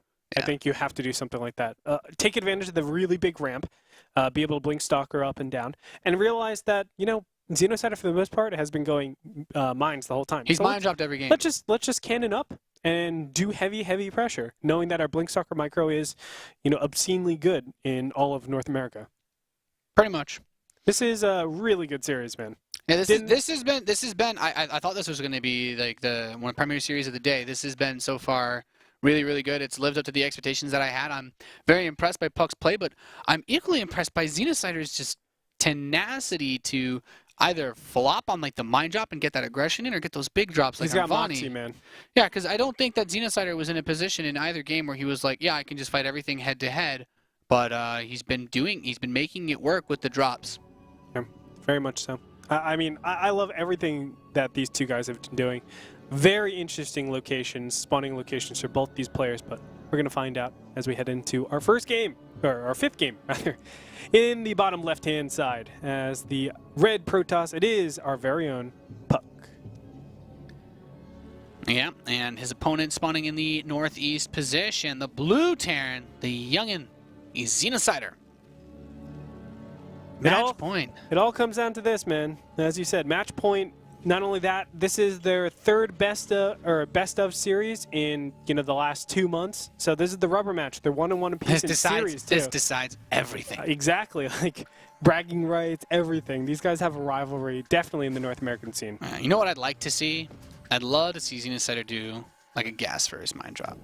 I don't think he's gonna do it because of the way he built his first depot. But I just dream about that. So now that I've gotten that out of my system, what does puCK do on this map? Blink Stalkers, bro. Blink Stalkers? Blink Stalkers. Not an all-in, though? Not an all-in. Two base. Two base Blink Stalkers. Can't really get a third base all too easily on this map, but just think, like, if I can't do 3 base pressure, what do I do as Protoss? We do 2 base pressure. Is 2 base pressure good on this map? Yes, because we can blink up into the main base, and we can also have so much room to put pressure on the natural. You just have to hit before any of the production really ramps up. And that's why I think when we're dealing with a Terran like Xenocider, you have to push as, the normal time that he has been pushing so far, but you need to have those cannons at home. Don't worry about the robo, just go for all-in gateway pressure. Yeah, I think that's a really good point. Being cross spawns, do you think this influences either of those choices? Like, I guess they're both going to be very happy that they're not playing closed positions. It definitely hurts Xenocider more than puCK. puCK doesn't care about positions as much because of the warpins, whereas Xenocider, if he wants to trek and cross the map with Marines, he can expect 2 production waves of Zealots and Stalkers. Yeah. puCK's going to be in a much better position. If, for example, if he was to build cannons against a mine drop, the cannons would be done, not like halfway done, like they were on Coda. So it definitely helps out puCK so much. He will be elated once he comes in here and sees, oh, there's Reaper and Command Center over here. I like what I'm seeing. Still 3 SCVs mining gas for Xenocider, from what I can tell. So, yeah, this probe comes up. He's like, it's like, I want to bring your Reaper home. It's like, what are you doing? But at least he can run in, or at least try to run in and spot this, as, the Reaper does a good job of denying the scout. But I think puCK can reasonably suspect what Xeno's going to do, because he's done it every single game, which is the mine drop. And well, puCK is he's still opening up with Stalkers. Watch, this is the one game where Xenocider just switches up completely. Goes for, no. No. Well, I mean, he had 3 SCVs on gas. Like, yeah. That's just super inefficient if you don't take workers off gas and go barracks. Definitely. I love how he always has probes out in the field. Like, puCK, that is. Well, of course, Xeno can't have probes. Yeah, puCK is really good, though, at getting spotting pylons on the map. Like, in any game that I've seen of him, or even worse, the ones I've played against him, like, there's just pylons everywhere. You can't really get around the map very easily without him spotting you. But Xenocider's done a good job of not only being active enough to pick those off, but also, get the drops in. That is gigantic that he loses the Reaper. I mean, what the Reaper is supposed to represent is stay in your base, puCK. Do not leave. Yeah, because now puCK can step out onto the map because he doesn't have to worry about the Reaper jumping in to scout or kill anything. Yeah, normally, like, once you have two Stalkers out, they're like, okay, we're in defense mode. He is switching it up a little bit. What is he doing? He's got Hellions coming out. Okay. I think that is really clever. And he's getting a tech lab on that barracks. This is unusual because I was expecting him to go straight for a starport. I'm still surprised he hasn't started a starport. There's a very strong strategy that I've seen actually. I've seen puCK lose to, but it wasn't against Xenocider. It was against like Polt in some online tournament a while ago. But it was pretty popular to go for like 4 Hellions, 4 to 6 Hellion run by while you drop 8 Marines. But he's just built 2 Hellions. So he goes with the fast factory to do like a run by or a scout, and now he's going to go for a fast stim. So he has switched it up. He's actually not going to mine drop. He's shown just enough factory play that, well, just enough of a play that maybe puCK will build the cannons anyway, even though he doesn't need to. I think so. Xenocider is adjusting beautifully here, and he's going to be in a really good spot if he's able to do additional damage. Does he have anything else besides this mothership core here? Oh my god, this might be really, really bad for Yeah, Puck. that's a good mind game by Xenocider. One of the Hellions does get picked off, Okay. so the probe should be able to much more easily survive this harass. But still, like this alone could tell. This alone could tell puCK that Xenocider isn't going to be doing that fast mine drop, because in order to do that, the reactor had to be put on the factory, so the starport should be later. But very weird. This is a crazy fast drop build is what this is. 2 barracks, super fast medevacs. Off of this, I feel like maybe puCK can actually hit with Blink Stalkers right in the middle of this. As you can see, Blink is actually starting to finish up, so around 8 minutes, 8:30, he will have it, you know, done and completed. Does he actually try to put it on the aggression, or is he just going to back off from here? I love that there's that spotter outside of Xeno's base, so he's going to be able to see if there's any sort of an attack coming on in. And a lot of times, you know, you're going to be able to kill a stalker with that. And there's no probe out on the map either, so puCK cannot put up a pylon to try and do a big warp in, get aggressive, which means, oh wait, I'm blind. Never mind, there is. He's good. He could actually go for a big aggression play. So it's definitely going to be a little bit tough here. I'm not sure if puCK can actually do any damage, especially because there's 2 bunkers up there. Does puCK see it? No, he doesn't. Loses a stalker and a lot of shields. That's actually quite problematic for him, as yeah, I mean that takes away 4 of the blinks that you basically could have had. You'd have to immediately blink them back. Another pylon starts up. He doesn't have any high ground vision over here though, so like, I don't know if he's actually gonna try to go in the back. He didn't bring his mothership core with him. He normally uses his mothership core only to defend, because obviously there's so many threats. Oh, look at this! Well, I mean, at very least the pylon spots this, so he knows that units are leaving. That's definitely good for puCK. And oh man, I don't think these stalkers can catch this though, right? Like he's just coming home to defend. I don't know. If he caught this, oh, I don't. Oh my! that's like God. a miracle. That's like hashtag the dream. That would be. That would be. Yeah, he's actually pushing him to the side a little bit. Xenocider unloads. Like the stalkers will lose head to head against this, I think, but he can still. Yeah, he baited him. Just blink. Yep. Yeah, he did exactly what he needed to do. Bought a lot of time. And you know, he's starting to congregate a lot more stalkers together here, so it helps out. If Xeno actually pushes in here, he might be in a little bit of trouble. Honestly, he could lose everything. I think that's what puCK is hoping for, and now he's recognized, like, okay, yeah, let's do battle here, because if you're gonna try to tree, so God. close, barely missing that medevac. Wow. Oh my. Well, that actually could. You know, puCK still has that pylon in the top, so he could try to warp in like a stalker. Well, he is. Oh yeah, he's got 3 he's there. Going for the cutoff. Oh my man, gosh. catching this, like even just getting the medevacs would be so nice because these units are so low. Oh, okay, 1 medevac down, and I think he's gonna get the second one, and the rest of these are actually so injured that the stalker's doing a really good job of chasing this down. So let's worry about that Widow Mine though. But that's about it. This it's actually really nice. Oh, that Widow Mine. Caught up in the heat of the moment. I know. Now Robo Bay is coming in, +1 armor and charge. Xenocider already has his +1 attack. He's getting his +1 armor. And 3rd command center for Xenocider.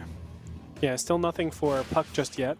Looks like now we have to realize that with Bio there is like a much better scaling for Terran than there is for Protoss, because Protoss, you know, Blink Stalkers aren't the best unit to go up against, you know, just really hard-hitting Marauders. So he does need to transition out of this. He can't stick with his Marauder count for too long, but we can see the big difference from game 5 now. He has so many more Stalkers, it buys him a lot more time. Yeah.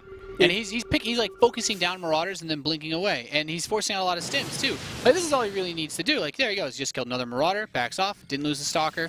Maybe he'll lose 1 because there's a weak one at the front, but outside of that, puCK's got a nice little bit of a position to maneuver around here as this army continues to stim away, and eventually those medevacs will be out of energy. Then the stims will force him to not. He won't be able to heal them. Yeah, it's like a really good position, I think, for Xenocider still, but like puCK's doing everything he possibly can to like kind of get back to get an edge in this game. Yeah, like to just give him a little bit of value. There's a few stalkers there though. Oh boy. Oh, the Observer too. Man, I know Xeno does this one trick where he actually has the scroll wheel up, and he makes sure to like scroll down and scroll up to see any of the observers. Yeah. And he's really efficient. That is a good way. That is a good way to spot them when they're cloaked. Oh, man. The harass, that Widow Mine has just taken so much life away from puCK.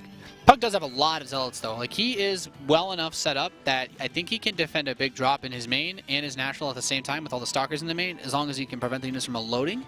And then the zealots in the natural, he had at least like a dozen or so. Oh, he's gonna see Xeno go out to this gold base too. This is scary though. There's a triple drop going down to the bottom middle, and that can do game-ending damage if he gets onto that natural, which a lot of the units, they're kind of in position, but he just doesn't know that it's coming. Yeah, the stalkers are kind of there. Okay, warped in some zealots to harass this gold base, which I do like, but there's a scan in the main. Xeno's getting ready to just make the big plays happen. There's the first cannon. Okay, puCK's waiting. Okay, Snarl going for the medevac. Snipe gets one. Actually gets one that has quite a few units in it. Doesn't even lose the cannon. Very nice from puCK. And this pylon sees the next big drop coming in on the top. At the same time, Zealot's still inside of the gold base. He's trying to push these units back. He's not mining off the gold. Killed 8 SCVs. All right. It looks pretty good for puCK. Now he's going to try to intercept this drop. He does have stalkers from the natural. Oh, there's the stalkers, there's the zealots. If I unload, I'm going to lose everything here. And more zealots are being warped in to harass this base. Wow. Really, really high-level stuff going on. Like 3 different battle potentials all over. We still have that double drop in the bottom middle. Of course, a triple drop over here on the mid-left. And meanwhile, puCK is trying to counter-harass the third base, the gold, and take his third base at the same time. Like, so many different things they have to think about. But it looks like puCK is stabilized a little bit more than his opponent. Yeah, even though he lost the pylon in the northeast, he still pocketed a few of the zealots in the northern, just outside the range, basically, of the vision of that command center. So he can go in and harass later on. And he's already trying to move out another probe as well. But I think he might run into these zealots. It stops Terran from like just evacuating his entire army and making them be super, super aggressive. It also tells puCK right now, he's like, okay, a large chunk of bio is up here. It's not all in medevacs. Most of it is still in medevacs. This probe like just kind of ran in and died a horrible death. But he knows that the threat is always there. And that's been Xeno's advantage in this series. Yeah. The one thing I'm a little bit worried about for puCK is where is his win condition? Like, how does he actually push across the map ever against Xenocider? I have no clue. It's got to be in the harass. He's got to force Xeno to commit with the drops. Like when I think about how Terrans lose games like this, it's you overcommit to the drop and then you start to panic. Like if we think about some of the moves he's made in this series on Cactus Valley, the big drop on the Colossus. That's too many zealots to drop onto. Maybe you'll get the Colossus, but you will lose everything to do so. And the way that he's spread out between his bases, like the Stalker Zealot, that's like between the main and natural. He's in a position where he can defend all of this. And he's constantly putting these spotters out, which are worth being able to know where the other guy is. I mean, he is max and covering 3 different locations. I think he's got Storm, too. I don't know how many Templar he has. But this is crazy. 3 medevacs on the mid-left, 5 medevacs in the bottom middle. No, 6 medevacs in the bottom middle. That is a lot of units. Oh, my God. And then 2 additional ones. So Xeno plans to try to win this game with 2 Doom Drops because he sees how many units are in the third base. Yeah. He's like, wow, that's way too many. I'm going to be able to do some massive damage against you. puCK doesn't actually see both of these coming. Here he goes. He's going to try to hit both at once. Oh, the Templar here. Wow. Beer immediately backs off. He's like, nope. I did not see the Templar, man. He's like, that would have been game-changing. Just double feedback on a couple of very healthy High Templars, and the game is over. Game is over. Oh, boy. Well, puCK is, he has set himself up the best that he's done in this series against this. I think so. He wants to try to take a 4th base. Oh. Okay, it's actually kind of good that happens because he might have killed it before he could cancel it. Oh, he's trying to bait the army out. And the thing is, like, there's no anti-air here, but he actually has only built medevacs, so he doesn't have any Vikings. So it's actually okay that he just has zealots with the Colossi. Vikings and Ghosts starting up right now. I think he's going to get ready to switch over. Did he move all the medevacs out back onto the map? So none of them are waiting in. I think so. Yeah. None of them are sharking around. Okay, Xenocider's given up on his Doom Drop play for now. He's really trying to force a big engagement since he recognizes that puCK is split up quite badly at the moment. Okay, and Xenocider is coming up from the side. Oh, man, nice little pick off there. He's going to show up. He kills off the 4th base. Wow. No cancel. Runs into the 3rd. Loads up a lot of his medevacs. And he's just going to boost away, getting ready to try to catch them later on. This is the problem with this map for Protoss. It's so hard to keep up with all the different locations. Yeah, I don't know how you can. Here he goes. He's going towards the main. He's got units on the left. He's getting ready to hit both bases at once. Big drop inside of the main base. Xenocider landing now. There's just 1 cannon. There's a Templar, but a single Templar alone is not going to be able to stop this. If an overcharge won't stop it either. The Stalkers are going to blink up, but the Marauders can immediately hit those too. And another big push moving into the natural at the same time. He doesn't have High Templars to defend against this. It looks like he's able to clean up, but the main base has already been taken out. Oh, he doesn't have Storm What? yet. That's why he hasn't been able to do anything against his opponent. Oh my god, I saw him chrono it earlier. I figured it was done. Okay, well, these medevacs take a lot of heat, but they all escape. He snipes 1, 2. Oh, he's going for the third base snipe here. Great orb. Unbelievable play from Xenocider coming out here. He does have the supply disadvantage though right now, so he does have to be careful for those counterattacks. If he loses a lot of medevacs here, which he's not going to, it looks like, he will be in a bad position. But it looks like puCK does have a couple of warped in units that will be able to defend. Blinks up with the Colossus, is able to defend. It's so crazy. If puCK tries to move across the map, it's going to be a base trade, even though he has a crazy amount of supply. Like, he's lost a bunch of probes, but he replaced most of the lost supply with Templar. Man, this is the biggest problem about this map. I keep talking about it time and time again, but how do you deal with the style where, you know, you're just so prone to ever be it doesn't really feel losing everything? Yeah, it doesn't feel like there's a whole lot of options that puCK has. Like, he's going to try to push across the map now, but that's when Xenocider is going to force the base trade. That's what we're going to see. He's going to make these big drops. He did let Storm finish before he left the map, but +3 is going to get canceled. Actually, both +3s. Kills both forges. And puCK just going to try to make this big push. He's going up towards the gold base. Let's see what happens, because even though there's a lot of zealots, this Sim City actually prevents the pathing from moving that well on these. Man, so tough. And there's a lot of Templar too. I mean, a lot of ghosts. A lot of ghosts, a lot of Vikings even. Oh, that choke point is, the zealots can't really do anything against him. Okay, maybe he denies some of the mining, but now, the Vikings are there too. This is so tricky, so painful for puCK. puCK is kind of losing the third base here. Stalkers are going to blink underneath the Vikings to help out a little bit. Third base is kind of denied for the most part. There is a fourth command center planted down. I don't think there's anything, not much mining at least, just a couple meals. But Xenocider is still just taking big shots at all of these bases. And puCK, you know, he's still very close in army supply. And when you're Protoss, you're generally expected to be more cost effective. The question is, can he actually hit any of these? Actually, some feedbacks that would be so sick. Those feedbacks so full of energy. Xeno knew too. He's like, yeah, that I should get out of here. Okay, let's take a look at the units tab, see who has the better army right now, because I really am unsure who has the better army. It looks like there's just too many zealots so far. 41 zealots, there's 4 41 puCK, zealots, 4 Colossus, 10 Stalkers, and 6 Vikings. With how many medevacs and Vikings there are, like, really he just needs to bash the wall down and let these zealots fight with everything else. That's right. Those zealots are actually, they could swing this game for him. Like, he just needs to get into a position where he can actually use all of them. Needs to be so careful. Obviously, this 200 army is like the last army that puCK has. It's one of those weird scenarios where the Protoss player actually wants to fight in the open because the Zealots can actually get on top of the bio. There's a lot of storms on those Vikings, really doing a good job of taking out those. Oh, goes for the scan, gets 1 EMP. There's still some storms left, though. Wow, that's actually pretty good for puCK, though. If there's no engagements coming up pretty soon, which it looks like Xenocider wants to put the engagement on. Maybe it's about to come right now. The Colossi get a couple hits. Oh, the Stalkers get onto the Vikings. Once again, there's still 2 Colossi left. 1 Colossus stands, and Xenocider's going to try to just rush this now. No more Colossi, just the Zealots. And will be enough. The Archons are finally merged, so they do a lot of damage. Archons coming in from the side, but it's not going to be enough because there's not enough Zealots here to actually tank the damage. puCK is in retreat mode, and he's giving chase. Xenocider is way ahead right now, and if he's able to corner this army, he's going to just win the game straight up here, but Storms might be able to change it. Oh, I mean, throws the Storms down. There's some mana mules, though, from Xenocider saying, yeah, I'm going to Premier League. Give up. puCK fighting through his last breaths, dropping below 80 supply now as the mules advance forward. Xeno even killing his own mules, then dropping more, dancing his Marines and his Marauders, saying, I'm the one that's moving out of Challenger. And puCK, I don't think there's anything left that he could do. No, puCK played this so hard. And I mean, Xeno, really, just if we were playing on another map, I think the way that puCK controlled this was really good. And wishes him congratulations. puCK says good luck in your first time in Premier League as Xenocider advances 3-2. Very well mannered response out of puCK, as that was a very well fought series. Yeah. Very close. Very close. It's still, you know, like, how do you, on that map, handling that as Protoss is a nightmare. That is why that map was played not more than like 3 or 4 times last season. It's one of the toughest maps to really play against.